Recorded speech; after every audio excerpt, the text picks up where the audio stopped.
Bueno, pues bienvenidos todos a esta magnífica sala verde de la Casa de la Cultura del Ayuntamiento de Marmolejo. Agradecido al Ayuntamiento, al concejal y bueno, a todos los asistentes que estáis aquí escuchando lo que queremos hoy transmitiros, ¿de acuerdo?, de cara a una línea de trabajo que se está llevando a cabo desde la Universidad de Jaén.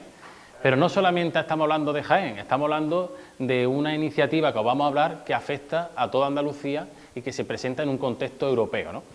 Entonces, ¿quién vamos a presentaros en esta primera parte de las sesiones? Pues me acompaña Álvaro Espuni, que es administrador único de la empresa Carboliva, que se sitúa en el Puente del Obispo, y yo, que soy Juan Manuel Jurado, profesor del Departamento de Informática de la Universidad de Jaén y coordinador del Living Lab andaluz. Bueno, pues cuando Paco me propuso traer aquí una charla, pensé el título y dije que quizá, ¿por qué no?, oportunidades para el olivar del presente y del futuro, ¿no? Porque al final estamos mucho hablando a diario de qué pasa con el olivar, estamos conformes con lo que tenemos delante, es un cultivo rentable, es un cultivo que genera, desde luego, mucha preocupación por distintas circunstancias climáticas, precios, etcétera.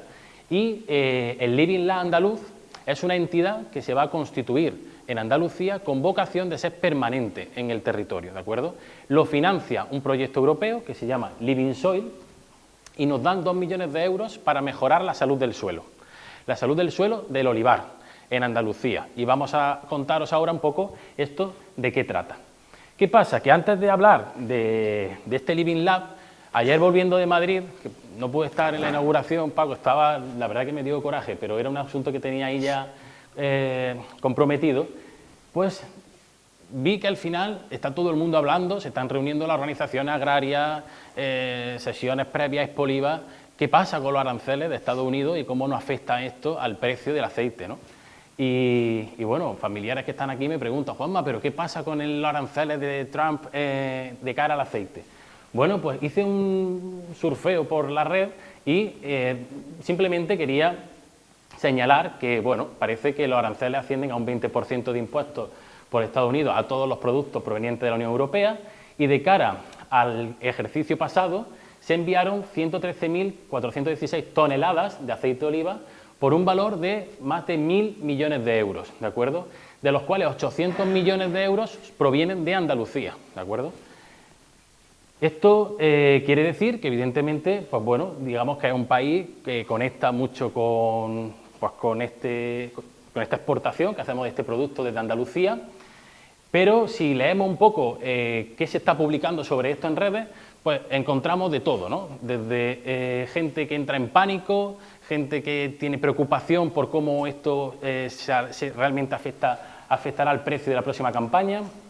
Se han pronunciado secretario general de COA en Jaén, Juan Luis Ávila, Luis Carlos Valero de Asaja en Jaén, y transmiten cierta tranquilidad, ¿de acuerdo? Entonces, ¿por qué no? Vamos a hacerle caso. ¿Y qué dicen? Bueno, pues vienen a decir que la otra vez que se puso estos aranceles realmente no afectó al aceite que se exportaba a granel, ¿de acuerdo? Y por tanto, en Estados Unidos se han desplegado envasadoras de aceite de oliva allí, de tal forma que exportamos el aceite a granel, estamos exentos de ese gravamen de aranceles y allí envasamos nuestro aceite de oliva, ¿no?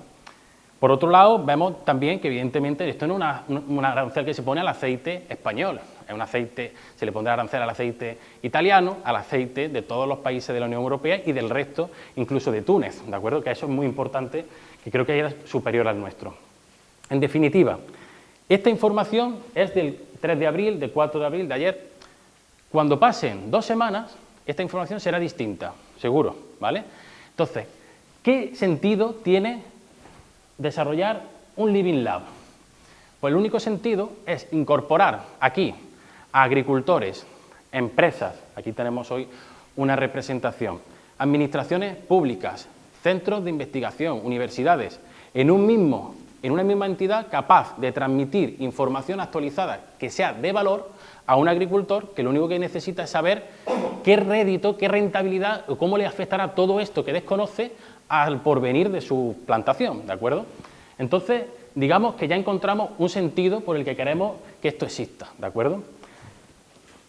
Ahora bien, por entender bien exactamente en qué consiste, lo que os quiero decir es que se trata de un proyecto que lo paga la Unión Europea, ¿de acuerdo? No lo paga el Ministerio del Mapa, el Ministerio de Agricultura, no lo paga la Junta de Andalucía, lo financia la Comisión Europea. Y eso es algo bueno, ¿vale?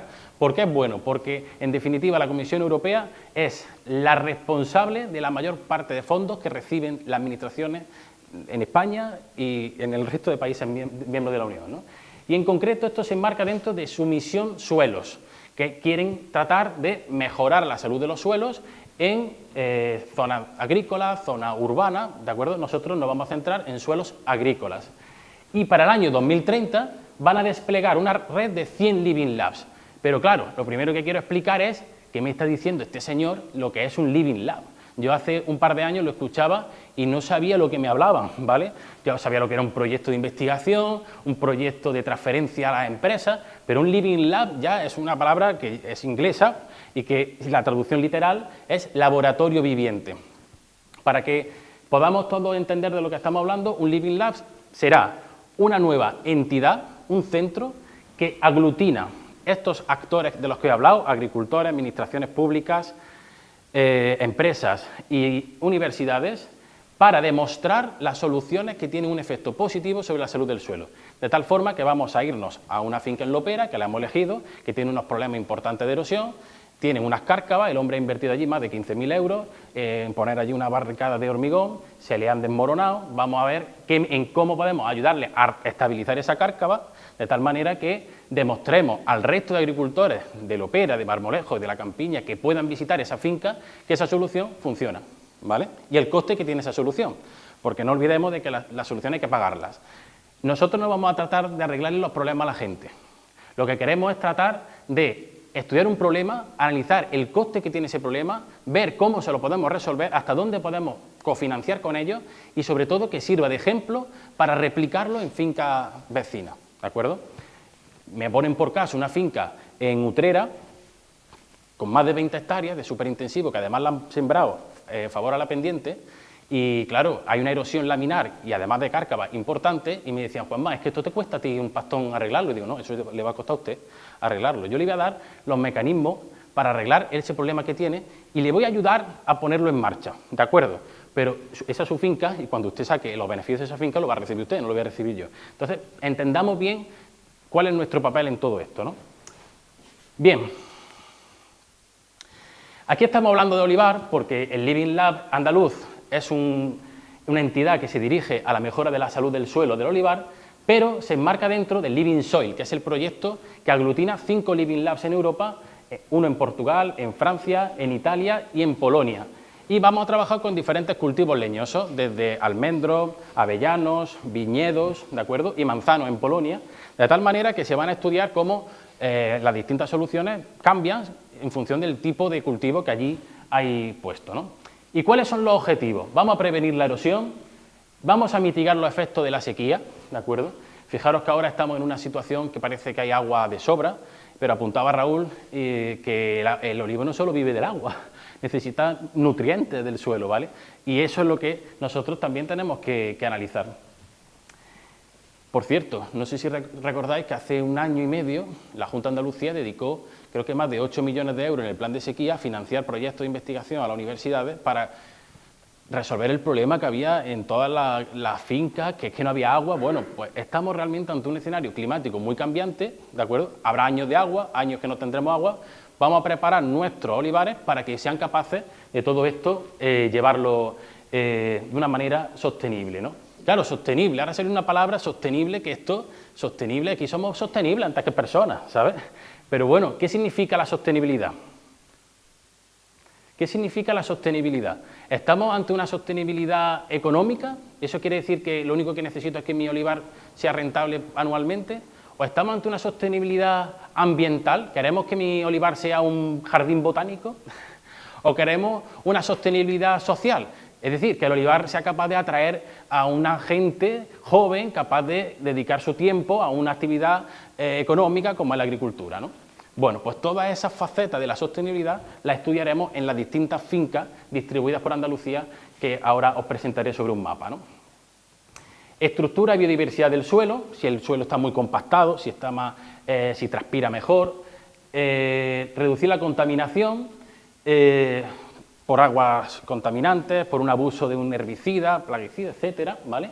Pero claro, yo no soy experto, yo no soy edafólogo, yo no soy ecólogo, yo soy informático, ¿de acuerdo? Entonces, me he rodeado de los mejores, y aquí tenemos algunos ejemplos de ello, para poder, desde la tecnología, ser capaz de diagnosticar los problemas de este tipo que tiene nuestro suelo de olivar y vamos a ver qué soluciones tecnológicas podemos proporcionar para arreglárselo.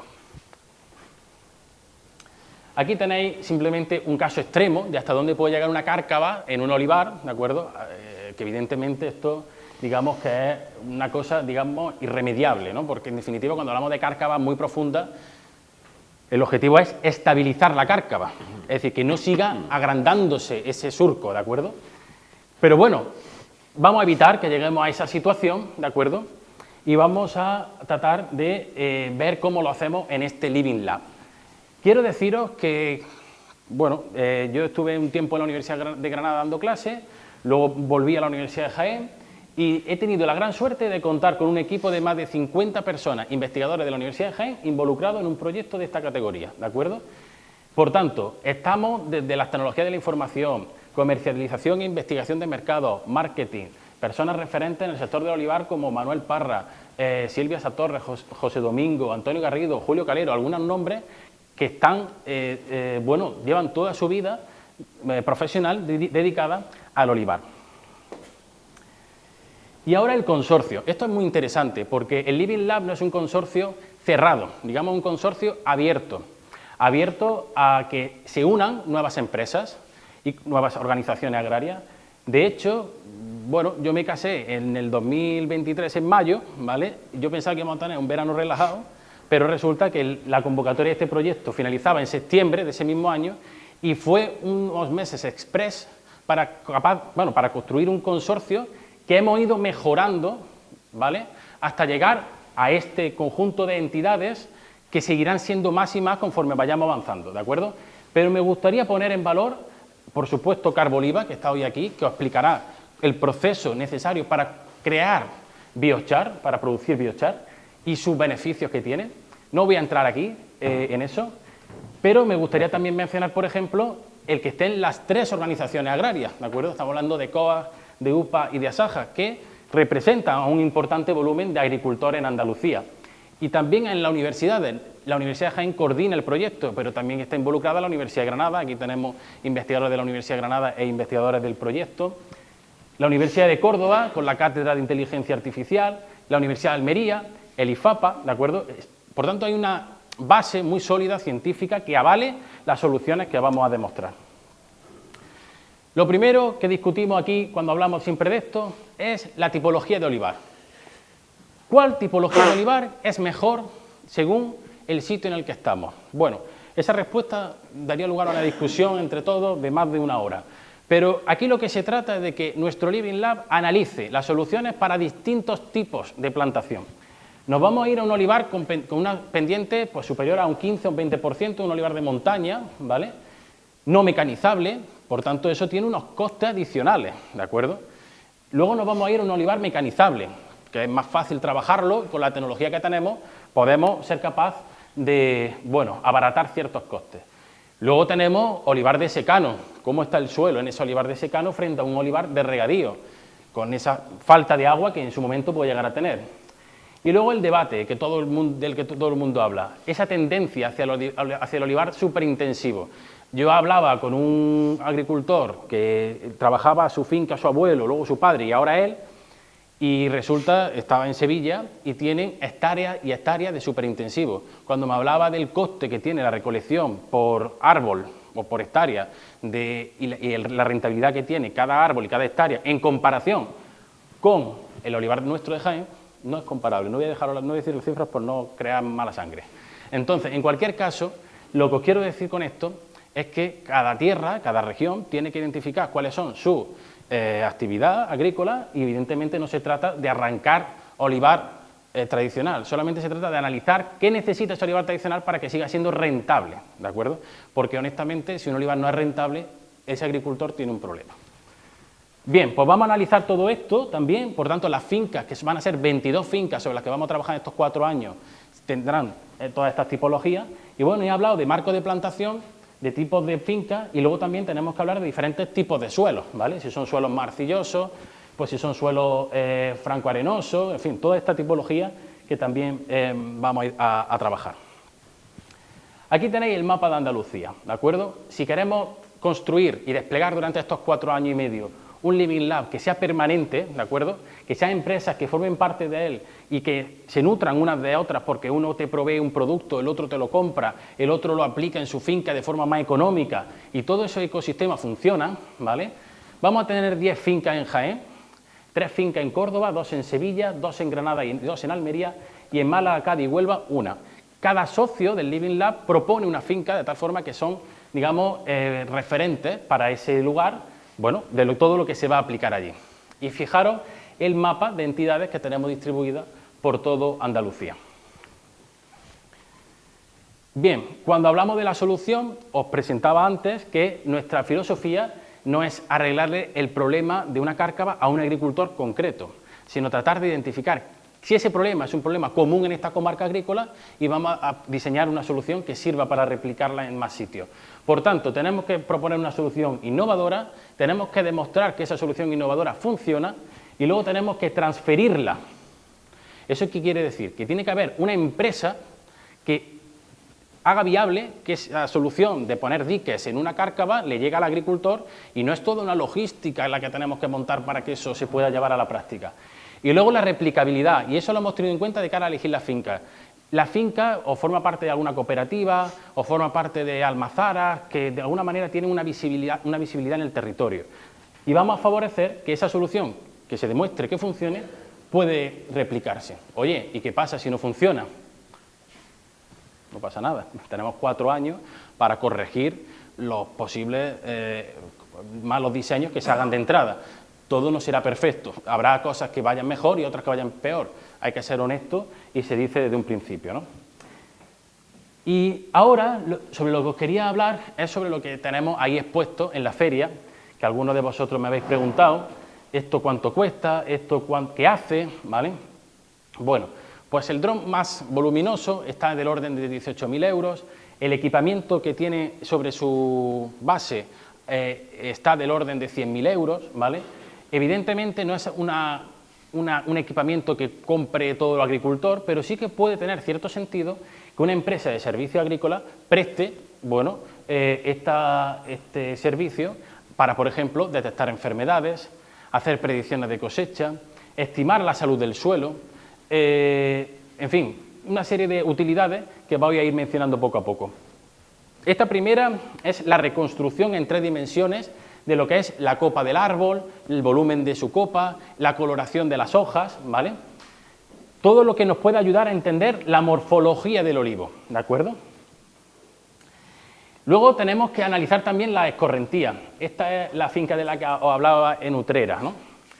Propuesta por Asaja Sevilla. Bueno, pues tienen estas cárcavas y lo primero que nosotros tenemos que simular es por dónde va el agua, ¿no?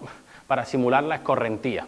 Eso se hace por ordenador, ¿de acuerdo? Y se calculan las trayectorias por las que ese agua se distribuye, teniendo en cuenta la pendiente del suelo, por la finca, todo este volumen de agua.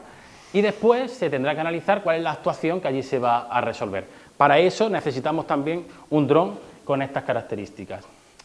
¿Qué ocurre? Que estamos acostumbrados a hacer siempre el trabajo por igual, ¿vale? Porque realmente estamos montados en nuestro tractor, ponemos el atomizador y vamos funcionando de manera, pues bueno, como estaba hablando antes con varios, empapando bien la hoja para que, bueno, el producto realmente lo tome el cultivo, ¿no?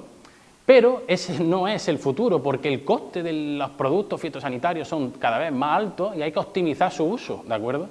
Entonces, hay que tratar también de ver que esta herramienta, con drones, somos capaces de decirte dónde está el olivo, ¿vale? En tu finca. Cuando vuela sobre lo alto, empieza a detectar en qué zona está mi olivo. Toda la zona marcada en rojo, ¿de acuerdo? Después, una vez que está identificada dónde está el olivo, lo que tenemos que identificar es qué tipo de olivo es, qué volumen tiene, para poder aplicar más o menos cantidad de fitosanitarios, depende de la superficie de la copa, ¿no? Y esto vamos a analizarlo también con este sistema.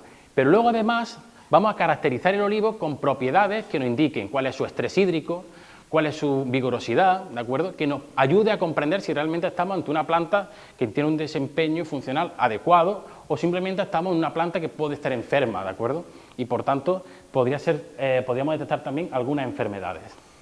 Pero claro, también es muy común cuando hablamos con agricultores que empiecen a decirnos los satélites. ¿Qué pasa con los satélites? Bueno, el dron vuela en torno a 100 metros, más o menos, digamos, las características del sensor te permiten mostrar bastantes tareas de un solo vuelo, que son 35 minutos aproximadamente, pero siempre tenemos otro conjunto de datos disponibles que son los satélites. Y los satélites trabajan a distintas resoluciones, eso quiere decir que vamos a tener píxeles en la imagen que sean de 1 metro, por debajo del metro, como es el caso en este caso cuando vuela la avioneta, o vamos a tener que subir a 3 metros en cada píxel cuando cogemos una imagen de satélite y la apagas, no es una imagen gratuita, ¿de acuerdo? 1 metro, que es esta imagen que veis aquí en medio, PlanetScope, y luego después tenemos el satélite gratuito que proporciona el programa Copernicus, ¿de acuerdo? Y que evidentemente nos da una resolución de imagen por encima de 10 metros. Es decir, que no es la panacea el satélite te da mucha información, pero siempre vamos a tener que necesitar el dron para hacer un zoom y poder analizar todo lo que nosotros hemos estado mostrando antes de identificar los olivos, etcétera, ¿vale?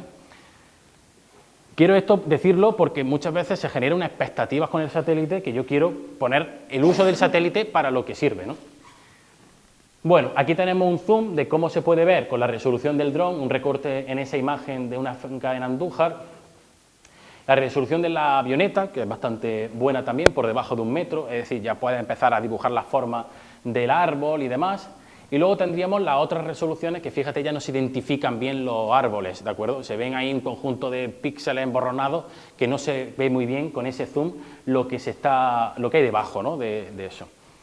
Bien, evidentemente estamos ante un sector que va a ir creciendo cada vez más. Las imágenes van a ser más baratas y lo bueno que tiene esto es que yo no me tengo que solamente gastar el dinero solamente me tengo que gastar el dinero en comprar la imagen, pero yo cada día tengo una imagen, y tengo otra imagen, y tengo otra imagen. Puedo analizar realmente el histórico y la evolución que tiene nuestra plantación. Y todas estas soluciones tecnológicas, pues ¿qué ocurre? Que tenemos que ponerle un precio.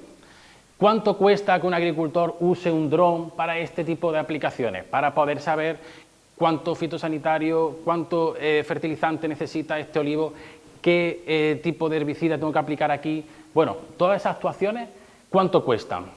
Pues esto lo tenemos que analizar en el Living Lab y tenemos que ver la rentabilidad que tiene Paco en su finca, el margen de ganancia que tiene, con el fin de poder plantear una solución que él pueda pagar.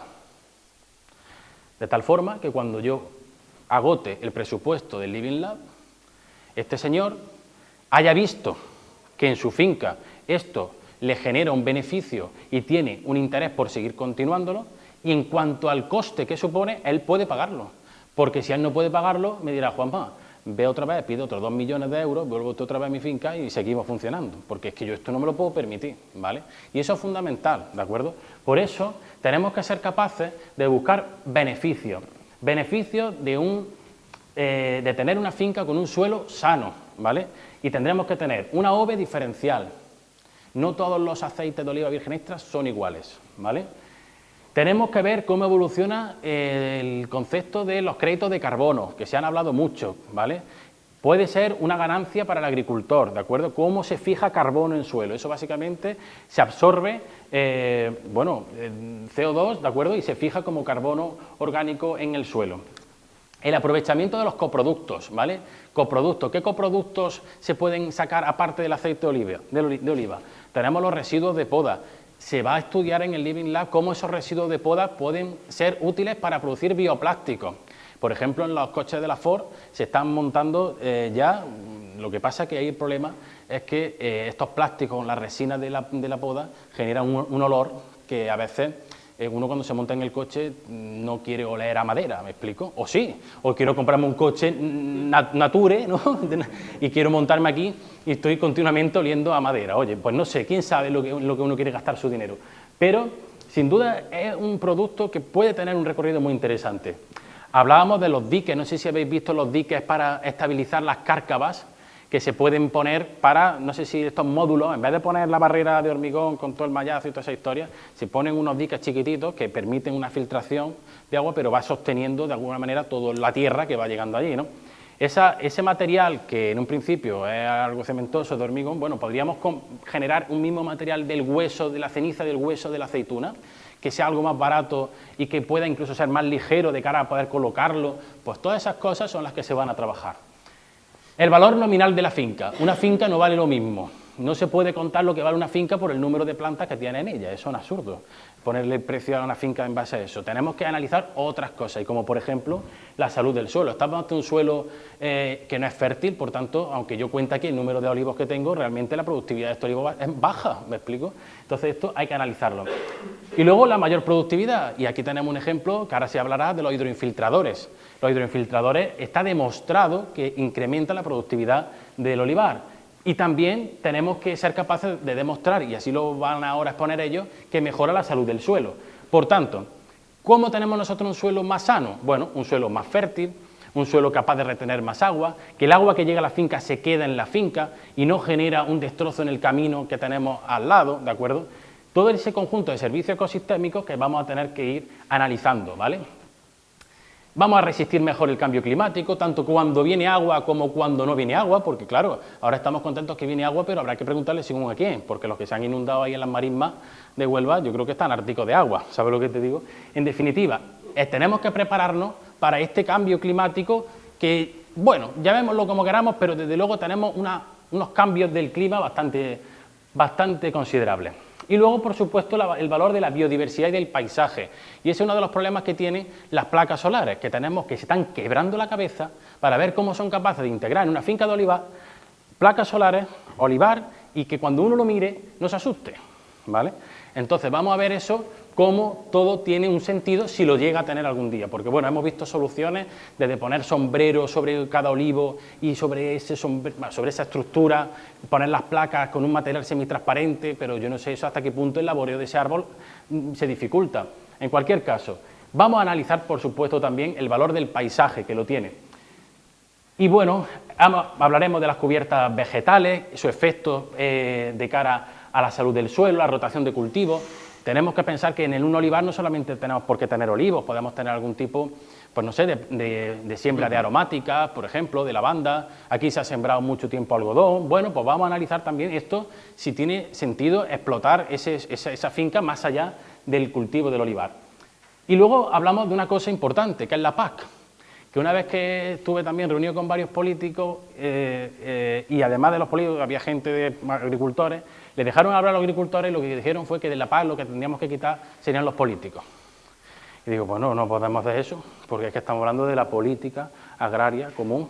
Me explico, como quitamos los políticos, entonces es que estamos hablando de política, ¿me explico? ¿Qué pasa? Que lo que tenemos que también transmitir a los políticos, o en este caso a los redactores de esta futura normativa, es que se tiene que ajustar a las necesidades de cada cultivo de cada región. No es lo mismo un cultivo, como hablaba antes, superintensivo de 30 hectáreas en Utrera, en Sevilla, a un olivar en vez de Segura, que tiene una tierra así, que evidentemente esto hay que compensarlo, ¿de acuerdo? Ese estudio se está analizando y lo pondremos también en valor. Ahora bien, la PAC creo que representa, si no recuerdo mal, en torno a un 15% de la ganancia que tiene un agricultor en esa finca. Nadie quiere perderla. Nos agarramos ese 15% como si no hubiera un mañana, ¿eh? Todo el mundo quiere su PAC y no quiere perder ni un céntimo.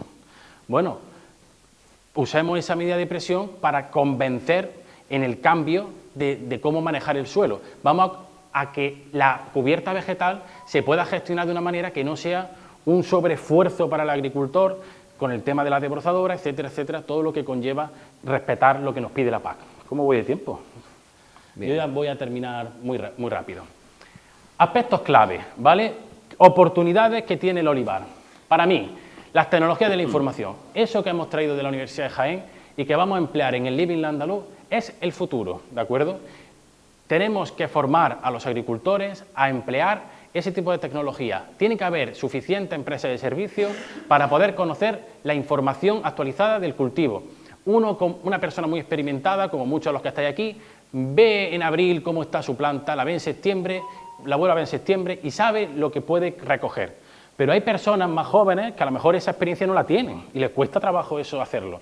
Vamos a ayudarnos de todas estas tecnologías de la información para conocer el comportamiento del cultivo y predecir cómo éste se va a comportar a futuro. La agricultura regenerativa, el manejo óptimo del agua, lo veréis después, el compostaje a partir del alperujo, va a haber una lucha intensísima sobre la materia orgánica, nos vamos a pelear por ella. Antes la hemos despreciado y ahora todo el mundo quiere alperujo, todo el mundo quiere los purines, el estiércol, para producir energía en unas plantas de biogás que se van a desplegar más de 50 plantas, bueno, en Jaén creo que estamos en unas 20 plantas más o menos. Creo que ahí en Andújar iban a poner una, no estoy seguro porque todo esto ahora mismo está muy en ciernes. Y en cualquier caso, bueno, pues tenemos que analizar todo esto, ¿vale? Los biofertilizantes, también muy interesante, con Timac Agro vamos a trabajar y me parecen que, bueno, tienen soluciones muy interesantes. Un laboreo sostenible desde el punto de vista económico, aprovechar todos estos coproductos, y los coproductos lo tiene que aprovechar el agricultor, no el intermediario, sino el agricultor. Si proporciona el resto de poda, que no toda la tiene por qué triturar en mitad de la cama y se la llevan esta empresa para producir estos bioplásticos para los coches de la Ford, el agricultor tiene que ver ahí un rédito, una ganancia de que eso salga de su finca, ¿de acuerdo? O, por ejemplo, cuando reciba ese biochar del que ahora os va a hablar Álvaro, de tal forma que el alperujo de la cooperativa a la que pertenezco se lo he llevado a una orujera y luego ellos producen ese biochar, lo tendré yo que tener más barato porque el alperujo forma parte de un coproducto que sale de mi finca, ¿vale? Y que se ha tratado el almazara. Los créditos de carbono, vamos a ver si realmente podemos tener pronto a final de año una normativa preparada en Europa y adaptada en España para que podamos cobrar por tener las cubiertas y por tener esa capacidad de fijar carbono en suelo. Y una parte muy importante, la formación. Y como os decía, y lo hablaba antes con el alcalde, tenemos aquí un centro de formación profesional agraria que es referente en toda la provincia, porque es el único. Pero no solamente me refiero a Jaén, me refiero a toda Andalucía. Atraemos gente joven que tiene una capacidad para aprender, para interesarse por todo esto y vamos a tratar de avanzar en todas estas líneas. De hecho, es principalmente la colaboración que se está estableciendo con los distintos ayuntamientos, tanto de Jaén como del resto de provincias. Bueno, aquí, os voy a pedir que le echéis una foto a esta imagen, o luego después, bueno, creo que teníais por ahí el panfleto con la idea de que escaneéis el código QR, igual que cuando llegáis a un restaurante, pues escaneáis esto y veis la carta, oye, que tampoco estamos pidiendo nada raro, solamente que conozcáis el Living Lab y lo que vamos a ir sacando y os llegue un correo al teléfono o un WhatsApp o algún tipo de información, ya veremos cómo la transmitimos, pero que captemos vuestro contacto para que podáis estar informados, ¿vale? Y eso es fundamental que lo tengáis. Marmolejo en el Living Lab tiene que sumarse a la comunidad del Living Lab andaluz, ¿de acuerdo? Vamos a crear una aplicación que se llama Suelo Vivo, una aplicación web que la vamos a anunciar en Expoliva, ¿de acuerdo?, con la que queremos registrar los problemas de las fincas que tenéis, ¿de acuerdo?, y las soluciones que os vamos a proponer, si os parecen adecuadas o no, de tal forma que tengamos un mapa de toda Andalucía, de las distintas problemáticas que hay sobre los suelos en el olivar. Bueno, quiero vuestra cooperación, fíjate lo que cuesta que nos juntemos aquí unos cuantos para hablar sobre estos temas que son al final tan importantes. Quiero que el Ayuntamiento de Marmolejo se involucre en la organización de jornadas y que la cooperativa de Marmolejo se involucre y que en este caso también desde el Instituto, ¿no?, con la formación agraria se involucre en crear esta jornada, me parece fundamental. Y es la única forma de realmente cambiar las cosas y no hablar de lo mismo, que es si Trump me va a mí a afectar al precio, si usted no va a cambiar eso. Que podemos hablar, oye, cada uno en su vida habla de lo que le quiere, ¿sabes? Pero estamos tratando de ser prácticos, ¿no? Bueno, yo quisiera, antes de concluir, invitaros a Expoliva. Expoliva, sabéis que es un referente a nivel internacional, la Feria del Olivar, y que se celebra en Jaén. El Living Lab andaluz tendrá 30 minutos aproximadamente el 14 de mayo, que es cuando se inaugura Expoliva, en el Auditorio Guadalquivir de Ifeja, ¿de acuerdo? Los organizadores son la Fundación del Olivar y nos han prestado este espacio para hacer un balance del Living Lab y exponer con más detalle, hasta donde podamos, bueno, las fincas, porque yo quiero que sea algo muy práctico, que el agricultor explique por qué ha puesto su finca en el Living Lab, que nosotros digamos cuál es el problema que tiene ese agricultor y que el agricultor, digamos, hay un entendimiento ahí. Y por otro lado, la solución que se ponga en ese olivar, cuál va a ser y qué efectos queremos que tenga en estos 3 años y medio, 4 que tenemos por delante. Después, ¿qué haremos? Como el consorcio es tan grande, está la Junta de Andalucía, la Diputación Provincial de Jaén, IFAPA, empresas, universidades, centros tecnológicos, distribuidos en distintos stands de Expoliva, vamos a planificar con ellos unas jornadas de tal forma que en 10 minutos hagamos 15 minutos presentaciones rápidas de lo que es el Living Lab en los distintos stands y todo eso se mandará, ¿dónde? En el código QR que escaneáis y os mantendremos informados sobre eso. ¿De acuerdo? Pues ya está, hay retraso, tiene que hablar Álvaro, habla luego Juanma y Raúl, yo corto aquí y os agradezco vuestra atención. Muchas gracias.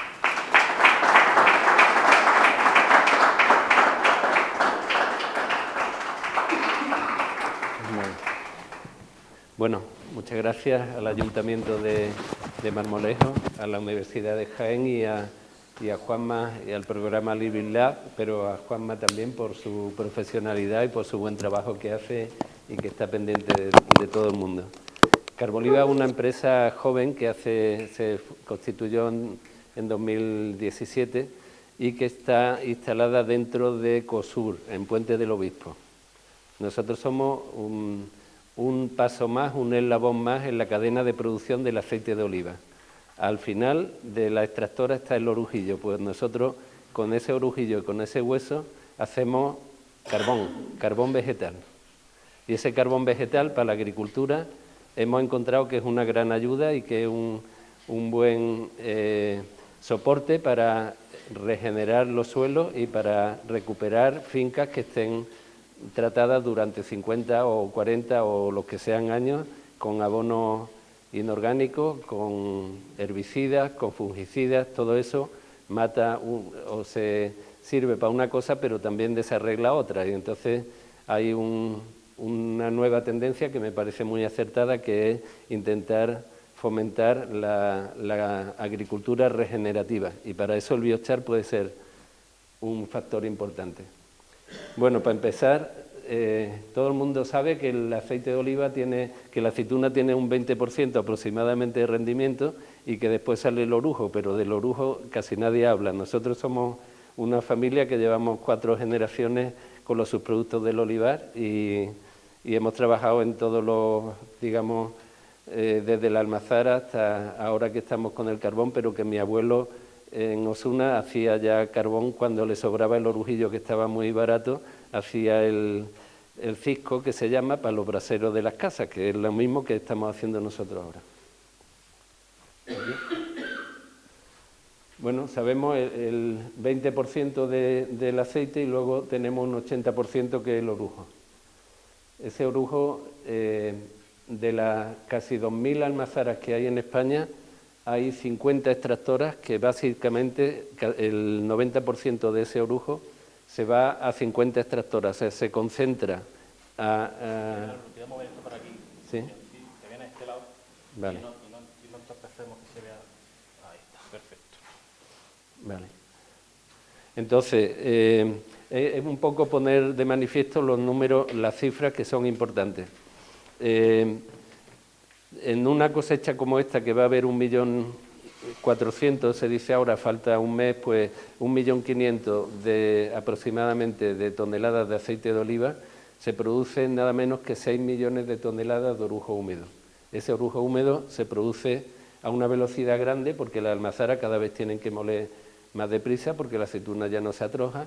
Entonces, si no llueve, en 2 meses y medio, hemos molido toda la aceituna, pero si no hay alguien que encaja ese volumen tan enorme de sus productos, se pararía la recolección. Entonces están las extractoras que tienen capacidad de almacenamiento para ese volumen de orujo. Vamos a ver un poco eso ahora y al final llegamos al biochar.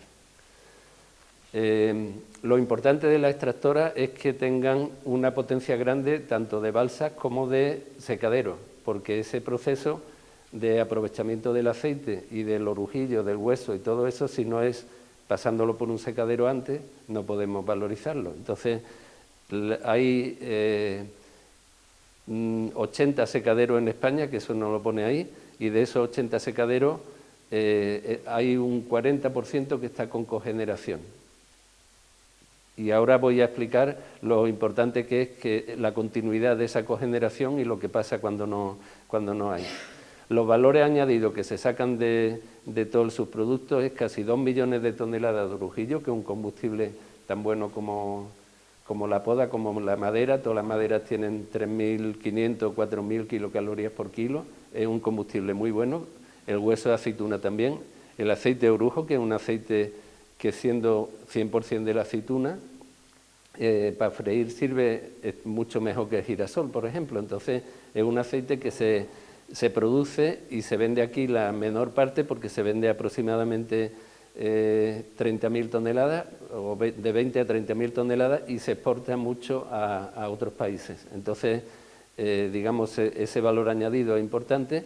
Los antioxidantes también se extraen de todo lo que hace el olivo para que no se queme con tanto calor, es producir un antioxidante que lo que es verde, la hoja, el haz de la hoja es verde, y lo de abajo es más blanco. Está el antioxidante protegiendo a la hoja para que no se queme. Y esos antioxidantes se pueden extraer, y entonces esos antioxidantes se pueden administrar a las personas, y es un valor importante que se va generando también. Y luego, dentro de la extractora hay un gran problema que se trasladó cuando antes se molía con capacho, luego con 3 fases, había muchas balsas por todos lados. Llegó un momento que se dijo, vamos a solucionar lo del alpechín. ¿Cómo? Metiéndolo dentro del orujo. No hay que añadirle, en las 3 fases había que añadir agua, en este caso no, pero realmente las casi 4 millones de toneladas de alpechín que antes tenían que ir a balsa, ahora se lo está llevando la extractora, y tiene un consumo de orujillo muy importante, porque tiene que evaporar ese volumen enorme de agua. Y desapareció el problema, ya no hay bolsa, ya no huele mal, ya está eso resuelto, pero a costa de consumir casi la mitad del orujillo que tenemos. El transporte del orujo, en vez de ya en camiones normales, hay que llevarlo en cisternas, y es un 2% de aceite, muy poco. La almazara cada vez aprieta más y tiene más interés en que haya menos contenido en aceite del orujo, pero el extractor, al secarlo, ese 2% se transforma en un 6%, porque sale 1 kilo de cada 3 de seco, y entonces con ese 6, como se queda en el orujillo un poco, pero vaya, con un 5% de aceite de orujo, si no está muy barato, pues puede recibir el orujo y pagar un precio al agricultor. Esos 6 millones de toneladas se almacenan en las balsas impermeabilizadas, y el alpechín se resuelve si se regara directamente con el alpechín, como podría pasar con los digestatos también, puede ser fitotóxico. Entonces, cuando antiguamente se utilizaba el alpechín para solucionar el problema de eso, se echaba pues fitotóxico, y había problema de que se morían los olivos. O sea, no se puede poner, desde luego deprime la adecuó toda la contaminación, no puede llegar a un acuífero o a un río. Entonces es importante que no nos pase eso con los digestatos, que estamos hablando de hacer una extracción de un gas que se hace dentro de un digestor, pero ahí no se elimina la humedad para nada. Cuando eso sale, te lleva una parte sólida que se separa, pero luego queda una parte líquida grandísima que se resolvió con la extractora evaporando el alpechín, pero que ahora va a volver a estar, digamos, para darle una solución.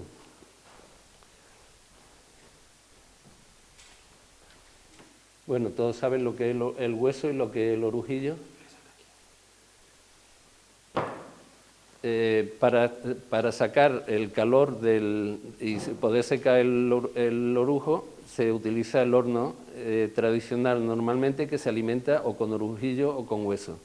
Y las partículas de ceniza pequeñas que se generan son las que causan esos penachos tan grandes que se ven cuando se pasa por la carretera, porque los ciclones, que es el sistema habitual de abatimiento de partículas, abaten bien las de orujo. Cuando hay cogeneración, se está quemando gas natural y se está secando el orujo, y las emisiones son correctas, no hay penacho y se disipa el humo enseguida. Cuando hay partículas de ceniza, aglutinan la humedad y se queda el penacho y se ve mucho tiempo. Eso la Administración lo está cortando y tiene hasta el 2030 hay un plazo para ir reduciendo las emisiones de las extractoras hasta ponerla igual que las cogeneraciones. Entonces las extractoras van a tener que buscar soluciones a eso. Los secaderos ya sabéis cómo es, un horno, lo de la derecha, un horno donde se mete el orujillo, donde se mete aire, hay un ventilador a la izquierda grande y entonces se pasa a través del tubo el orujo y cada vez va teniendo menos humedad hasta que al llegar al final sale por abajo seco y el aire que lleva partículas se ciclona en esos ciclones y luego ya sale por las chimeneas. Este es el esquema de lo que es el secado tradicional del orujo, que de 100.000 toneladas, haciendo números gordos, para que os hagáis idea de lo que es dentro de la extractora, cómo se mueven las masas, de 100.000 toneladas que se meten en un secadero, 30.000 toneladas de seco salen.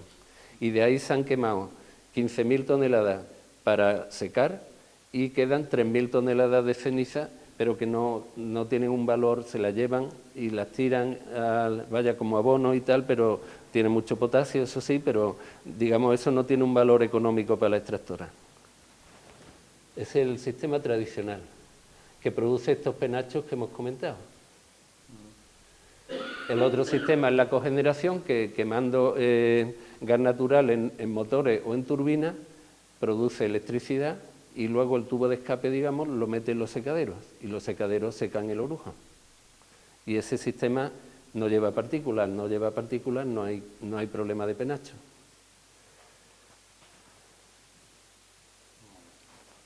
Hay un problema con la cogeneración, que de las 14 cogeneraciones que hay con 207 megavatios, eso tiene una vida útil, le llama la Administración, de 15 años que empezaron sobre 2005, 15 años más 10 que la han prolongado.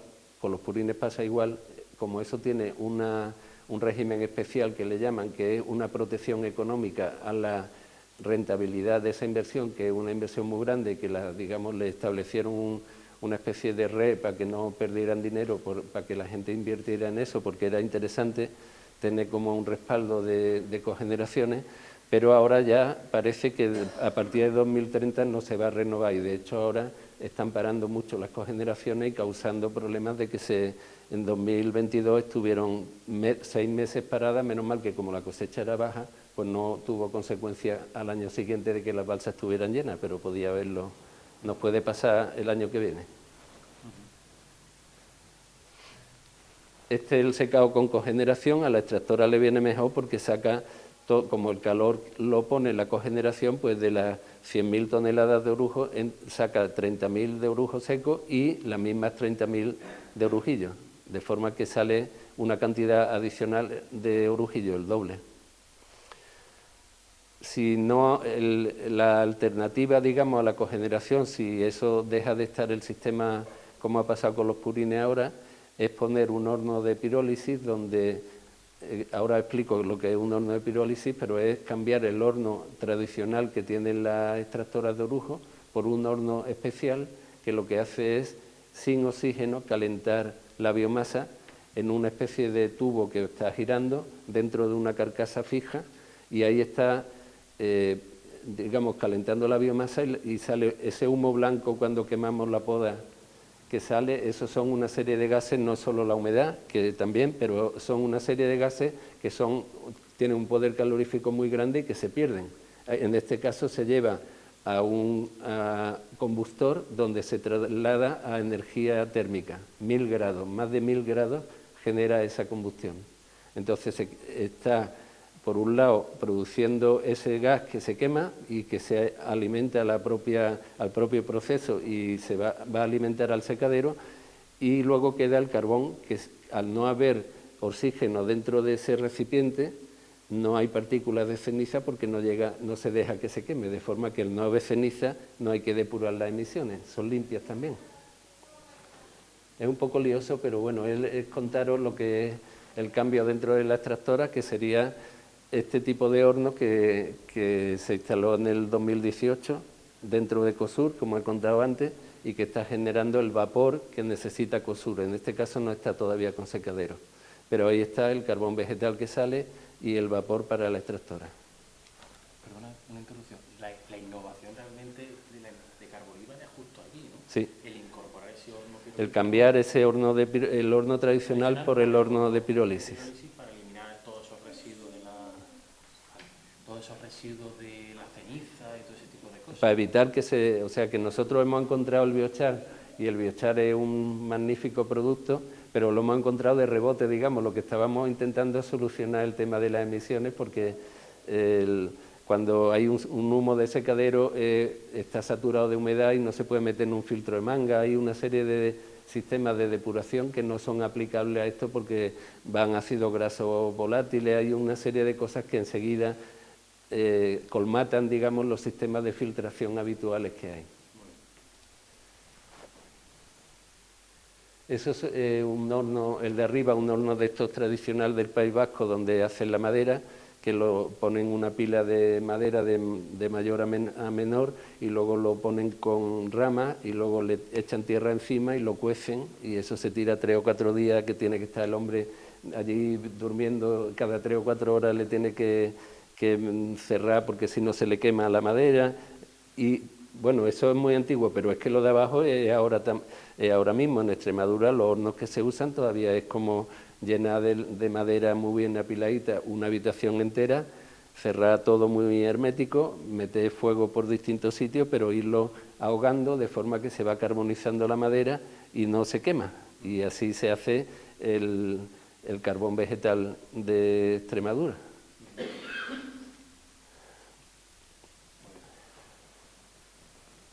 Esos son los hornos tradicionales. Y ahora explicar que Carboliva soluciona el doble problema que hay, que es disponer de la energía térmica limpia que necesitan los secaderos y el orujillo, que es un combustible que con la cantidad de talco que le echamos, de lo molida que va la aceituna y las cenizas que tiene, pues es un combustible, no es el mejor, tiene muchas calorías, pero tiene un combustible que para manejarlo, el polvo, la ceniza que hay y todo eso es complicado. Entonces, con este horno de pirólisis se consigue que se haga carbón, todo lo que sería un problema, y la energía térmica nos la llevamos con un gas a otro sitio para quemarla y alimentar el propio horno y darle al secadero la energía que necesita. Y aparece el biochar como un producto nuevo que tiene una porosidad muy grande y que es muy útil para quemarlo como sustituto de los carbones minerales, antracita, yo qué sé, para producir acero verde. Con hueso de aceituna se hace eso, pero con la pulpa se hace carbón vegetal, que es magnífico para la tierra porque lleva un porcentaje de ceniza del 20%, pero la mitad es potasio. Y si miramos lo que nos cuesta el potasio cada vez que tenemos que poner NPK, pues vemos que es una aportación importante de dinero que nos ahorramos gracias. ¿Es posible, Álvaro, organizar una visita a vuestras instalaciones, conocer aquello, cómo funciona en primera persona? Sí, hombre, estamos dentro de COSUR, tenemos que hablar con ellos y no puede ser una cosa así como si fuera Una actividad también, la instalación solo nuestra, pero sí que podemos hacerlo, sí. El secado con pirólisis pues serían las mismas 100.000 toneladas, que salen 30.000 toneladas de orujo seco, y respecto al extractor, Carboliva lo que le hace es que le pide que le ceda las 15.000 toneladas, que de todas formas está quemando, la mitad, y la otra mitad se las compra a precio de mercado. Y de esa manera producimos las 10.000 toneladas de carbón, que sale un tercio, un tercio.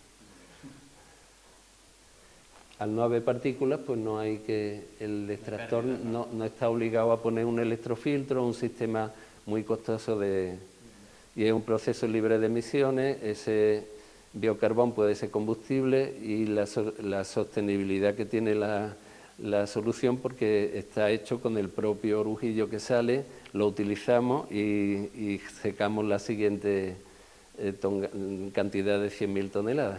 Es una inversión grande que se amortiza en varios años con lo que vale el biochar, que es un producto que tiene un valor. Entonces, bueno, hace falta financiarlo, pero que es un sistema muy efectivo. Hay mucha gente pensando que hace falta biochar. Puede ser como sustituto de carbón mineral, que ya lo he dicho, como biochar para la tierra, como briqueta para barbacoa, y para hacer carbón activo. El carbón activo lo hacen con cáscara de coco que tiene que venir desde Malasia o lo que sea, y entonces pues hay empresas grandes que quieren establecerse aquí por la huella de carbono, por todo eso está como muy interesándose la gente por el biocarbón. Para los beneficios que tiene el biochar para la tierra, pues son que mejora la capacidad de retención de agua, por lo tanto, cuando llueve poco se queda en la superficie. Si llueve y se baja el agua de nivel y ya no llega a la raíz, pues esto lo que hace es retener, se establece, el carbón se pone en la capa de arriba y entonces lo que hace es impedir que el agua se lisivie hacia abajo. Retiene nutrientes también, tiene la microporosidad que tiene, es muy importante para los microorganismos, para nutrientes, digamos, especiales, pequeños, pero también para los microorganismos que se establecen de esa esponja, que además tiene la cualidad de que no se descompone. La temperatura a la que se somete para tener la certificación EBC, que es una certificación europea muy exigente, pide que el carbón haya estado a 500 grados durante un tiempo. Y entonces eso se convierte en una inertita, que es una piedra equivalente a lo que sería la antracita, que se queda miles de años ahí y no se cambia su estructura. Entonces ahí se establecen los microorganismos dentro de esa porosidad y tienen como un barrio nuevo donde reproducirse, y cada vez que hay una crisis pues se concentran ahí, pero luego salen y se repueblan mucho antes que si tienes que esperar a que se vayan generando. Una interrupción, fijaros que no sé si sabéis vosotros cuál es el estado de salud que tienen los suelos de vuestros olivares, ¿lo sabéis? Si es sobre de 0 a 10, está un 3, esto es fértil, esto... Yo sé que esta zona cuesta más trabajo recoger la aceituna porque se agarra más al árbol, pero ¿cuál es la salud que tiene vuestro suelo? Eso, estamos hablando de eso, pero falta ponerle un valor de 0 a 10 sí. Y decidir si estamos en un nivel 3 y los problemas que tengo son estos, pues tendremos que aplicar quizás biochar para recuperar ese nivel. Para eso estamos trabajando también con una aplicación de autodiagnóstico del suelo que trataremos de tener la lista para Expoliva, de tal forma que vosotros, en vuestra finca, os van a preguntar una serie de cosas, os vamos a preguntar, oye, coger un suelo, la mano, un método sencillo, de tal forma que conozcáis si estáis ante un suelo compactado, si estáis ante un suelo erosionado, si tenéis un suelo fértil, por otro lado, que os ayude a identificar precisamente si necesitáis el biochar. ¿Qué carbono tiene? El contenido en carbono. El carbono que tiene. Por tanto, me parece una aplicación de autodiagnóstico, que vosotros mismos lo hacéis por vuestra cuenta, con una aplicación de informática, para realmente valorar, oye, esto voy a pagar por... ¿Merece la pena? Sí. Perdona la interrupción. ¿No? Sí. Yo me acuerdo en Argentina de ir a visitar una finca y decían, no, aquí ponemos soja o trigo o lo que sea, pero lo podemos poner cada 3 años. ¿Y por qué no lo ponéis más? Porque los otros 2 años tiene que ser ganadería. ¿Ganadería por qué? Porque el 4% de materia orgánica de carbono que tiene la tierra aquí nos la dejó nuestro abuelo y nosotros la tenemos que ir pasando, no podemos disponer de ese 4%. Aquí no tenemos ni el 1% de carbono. El margen ahí de mejora alto. Bueno, pues yo creo que ya... Vamos terminando. Sí, vamos terminando. El sistema de captura de carbono que ha hablado Juanma antes es importante porque nosotros estamos metiendo dentro del olivo, hace biomasa, la biomasa la hacemos como un fósil y la ponemos en la tierra, entonces estamos capturando carbono y poniéndolo en la tierra, no lo estamos quemando. Sería neutro si lo quemáramos, pero lo estamos metiendo dentro de la tierra, entonces es un buen sistema de abatimiento de carbono, uno de los mejores que hay. Y la certificación EBC... Un ejemplo práctico, una finca, vamos a suponer de 10.000 hectáreas, una finca, un término, un de estos de olivar de 10.000 hectáreas que producen 12.000 kilos cada una finca buena, hace 120.000 toneladas de aceituna. Eso lo llevamos a la almazara y nos salen 100.000 toneladas de orujo. Las 100.000 toneladas de orujo las ponemos en un secadero y nos salen 30.000 toneladas de orujo graso seco. Extraemos el aceite pero para secar lo que hacemos es utilizar un horno de pirólisis, con lo cual estamos alimentando las 30.000 toneladas de orujillo que disponíamos, las hacemos 10.000 toneladas de biochar. Y ahora, cada hectárea de las 10.000 que teníamos al principio, le llevamos 1.000 kilos de biochar. Hemos dado un paso importante en la regeneración de esa tierra, absolutamente con el fruto que ha dado la tierra. Y abatimos 25.000 toneladas de CO2, porque cada kilo de biochar equivale a 2,5 kilos de carbono que no se va a la atmósfera. Entonces, perfectamente circular es un ejemplo bonito. La idea de Carboliva es establecer acuerdos de esos 80 secaderos, pues con una parte con 20 hornos, establecer 20 hornos de Carboliva dentro, sustituyendo a los hornos tradicionales para que haya, digamos, una parte del mercado que se pueda utilizar para hacer el secado limpio, y eso produciría un volumen de 200.000 toneladas de biocarbón que se podrían regenerar 200.000 hectáreas cada año. Eso ya está. Bueno, solamente un apunte de Jaén. Hablando de Jaén y a una fecha que era a principios de octubre, en Jaén hay 328 almazaras y hay 13 extractoras de orujo. Y la capacidad de balsa de esas extractoras es de 2.100.000. ¿Vale? Ahí se producen 2.225.000 toneladas de aceituna. Se habían producido en la campaña, salían 445.000 toneladas y se iban a producir 1.780.000 toneladas de orujo, que caben en la capacidad de almacenamiento que hay en las extractoras, que son estas. Estas son las extractoras de orujo que hay en Jaén. Entonces, con su capacidad de almacenamiento y los números de secaderos que tiene, que son 40. Este es el plano de la asociación que aglutina todas las extractoras y que se ve cómo están repartidas esas extractoras en España. Entonces, termino diciendo que la capacidad de las extractoras de Jaén superaba, ahora no sé cómo va a quedar, pero más o menos nadie ha tenido problemas para llevar el orujo a la extractora este año. Veremos el año que viene si todo va bien. Entonces, lo que queremos decir es que hay capacidad de extracción, hay unas inversiones hechas y hay como 40 personas que trabajan en cada extractora, y entonces que cuando se habla del biogás y de la posibilidad de, digamos, expandir las plantas de biogás, que cada una, si hace 100.000 toneladas, pues son los 2 millones de toneladas. Entonces, ¿qué hacemos? Las extractoras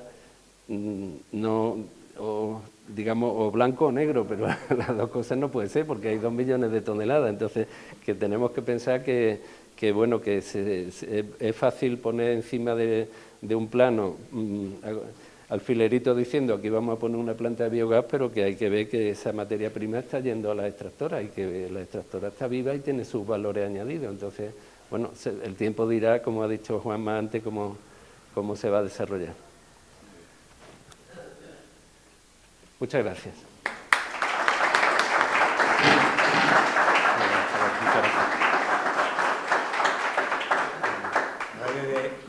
Nosotros del Ayuntamiento lo único que nos queda es agradeceros vuestra colaboración con esta muestra que hemos tenido, ¿no?